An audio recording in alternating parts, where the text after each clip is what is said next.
Senhora Presidente, permissão para pronunciar sentado? Permissão concedida. Boa noite a todos. Estamos aqui mais uma vez para cumprir com o nosso papel, que é muito importante, vendo aí as reclamações, o que estiver dentro das nossas condições, conte comigo também, viu? Mas eu quero também deixar aqui registrado uma pequena homenagem aos pais.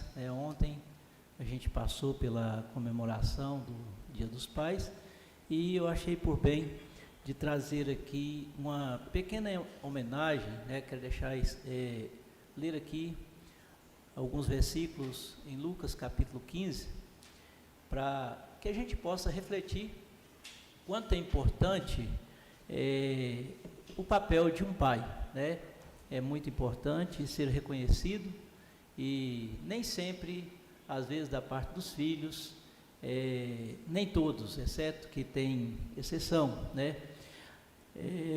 capítulo 15, versículo 11, diz assim, Jesus continuou, certo homem tinha 2 filhos, o mais moço deles disse ao pai, pai, dá-me a parte da herança que me pertence, e o pai repartiu os bens entre os 2.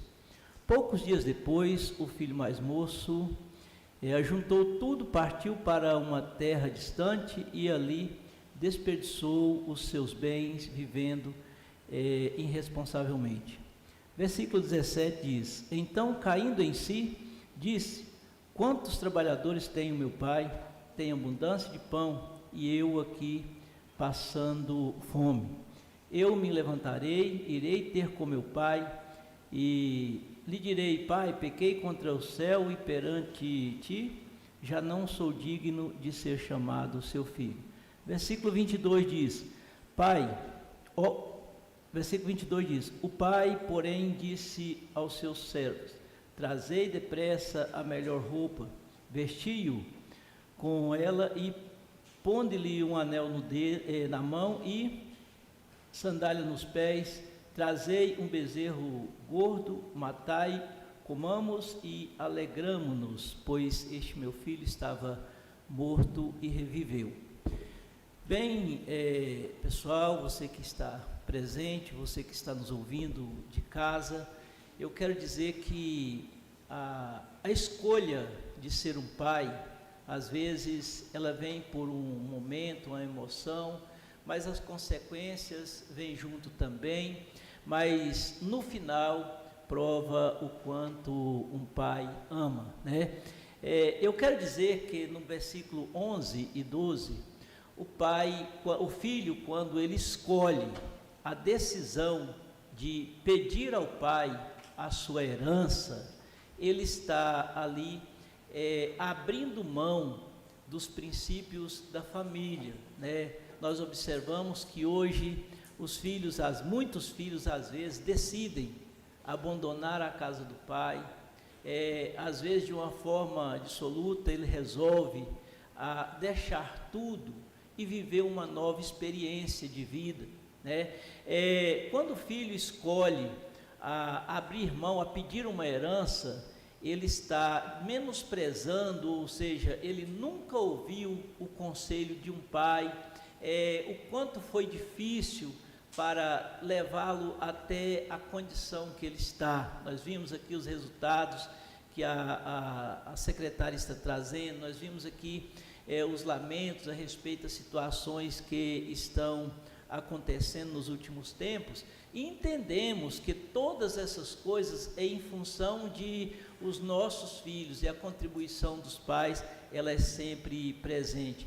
Quer dizer também que quando o filho escolhe pedir a herança, ele está considerando o pai não mais vivo, porque nós sabemos que o direito da herança, ela vem após a morte do testador, e quando o filho pede uma herança ao pai ainda vivo, é como se ele estivesse desconsiderando a vida do pai, Mas daí, no versículo 17, nós observamos que após esse filho, ele gastar tudo, porque herança, às vezes o povo usa até um termo, que diz: se quiser comprar coisas baratas, compra herança, né? Porque o filho não sabe o valor que custou para adquirir. Então aí usam muito esse verbo: quer comprar coisa barata, compra herança. E quando ele entendeu que gastou desordenadamente tudo aquilo que o pai conquistou,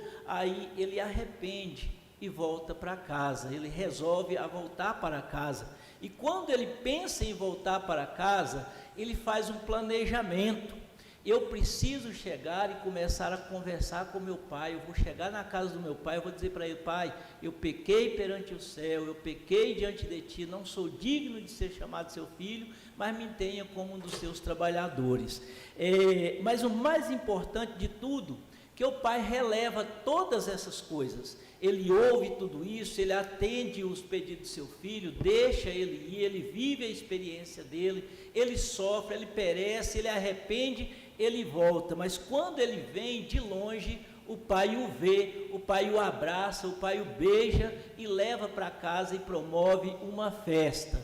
Porque pai que é pai reconhece o seu filho e perdoa, passa por cima de coisas que às vezes não dava no consciente humano, talvez não dava para passar, mas o pai que é pai, ele sofre, passa por dificuldade, enfrenta crises, mas abraça o seu filho em tempo de crise. Eu quero, assim um pouco atrasado, mas parabenizar a cada pai por essa data tão importante que você passou, que passamos ontem. E Deus abençoe a cada pai. Presidente, permissão para pronunciar sentado? Permissão concedida. Eu quero aqui também parabenizar o Adeilson pelo trabalho feito esse final de semana, né? E quero fazer menção a esses resultados, né, que a secretária de Educação apresentou. A gente, como disse, a professora Soeme, a vereadora, ela atribui esse mérito em escala prioritária aos professores. É algo que a secretária ela esclareceu muito bem, né? Que não tirou os méritos de ninguém, cada um recebeu a sua porção devida. Mas eu quero parabenizar aqui, quando ela apresentando aqui os resultados, né? Ela falava da reunião que ela participou, aonde ela sofreu muito por resultados anteriores, aonde estava números baixíssimos, né? E ela fez como Fênix, se levantou das cinzas, lutou junto com toda a equipe, sacudiu a poeira, e os professores, os serventes escolares, os motoristas e toda a equipe que abraçou a causa, os administradores que estavam dentro da educação ali trabalhando junto, trouxeram este resultado tão louvável, né? Parabéns a toda a equipe, mas dê a César o que é de César. Se tem um bom condutor, pode saber que a equipe vai bem. Parabéns, diretora. Melhor, secretária. Obrigado.